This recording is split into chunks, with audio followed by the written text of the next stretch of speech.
Wow! எவ்வளோ அழகான drawing, எவ்வளோ அழகான வேர்டிங்ஸில். எஸ், இப்போ இருக்கிற குழந்தைங்களாம் ரொம்ப அழகாக வந்து இந்த மாதிரி பேப்பர்லேயே கிஃப்ட் ரெடி பண்ணி கொடுத்துட்றாங்க.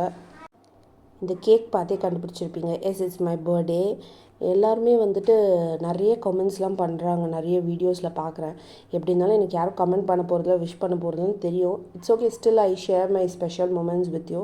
என்னோடய ஸ்பெஷல் மூமெண்ட்ஸ் உங்கள்கிட்ட ஷேர் பண்ணுறதுல எனக்கு ஒரு சந்தோஷம். ஸோ நம்ம வந்துட்டு சாமியெல்லாம் கும்பிட்டாச்சு, கோவிலெலாம் போயிட்டு வந்தாச்சு. அதுக்கப்புறமா வந்துட்டு இன்னொரு ஸ்பெஷல் கிஃப்ட் வந்தது. ரொட்டீன் ஒர்க் தான் போச்சு. ஸோ பெருசாக எதுவும் ஸ்பெஷலாக இல்லை. அண்ட் இந்த கிஃப்ட் வந்துட்டு ரொம்ப ப்ரெஷியஸ். ஏன்னா இது லாங் டைம் ட்ரீம் மாதிரி என் ஹஸ்பண்ட் எனக்கு கொடுத்தது. என்ன தான் ஸ்மார்ட் வாட்ச்லாம் வந்தாலுமே இந்த வாட்சஸ் போடுறதுல ஒரு சந்தோஷம்தான். இந்த வாட்சஸ் பற்றி நான் ஷாப்பிங் பண்ண வீடியோ நெக்ஸ்ட்டு ஒரு வீடியோவாக போடுறேன் நான். அண்ட் எனக்கு ரொம்ப பிடிச்சிருந்தது இந்த வாட்ச், இந்த கலெக்ஷன் எஸ்பெஷலி. எப்படி இருக்குன்னு நீங்களும் கமெண்ட் பண்ணுங்கள். முடிஞ்சால் கமெண்ட் பண்ணுங்கள் பிடிச்சிருந்தா. என்னோடய பர்த்டே வந்து ஆக்சுவலி எனக்கு ரொம்ப க்ளோஸான ஒரு 2 பிரதர்ஸோடு நான் ஷேர் பண்ணுறேன். அண்ட் ரொம்ப ஸ்பெஷல். காலையிலேயே அவங்க எனக்கு விஷ் பண்ணிவிடுவாங்க. அண்ட் இன்றைக்கி டே நல்லா போச்சு. நீங்கள் என்ன நினைக்கிறீங்கன்னு கமெண்ட் பண்ணுங்கள்.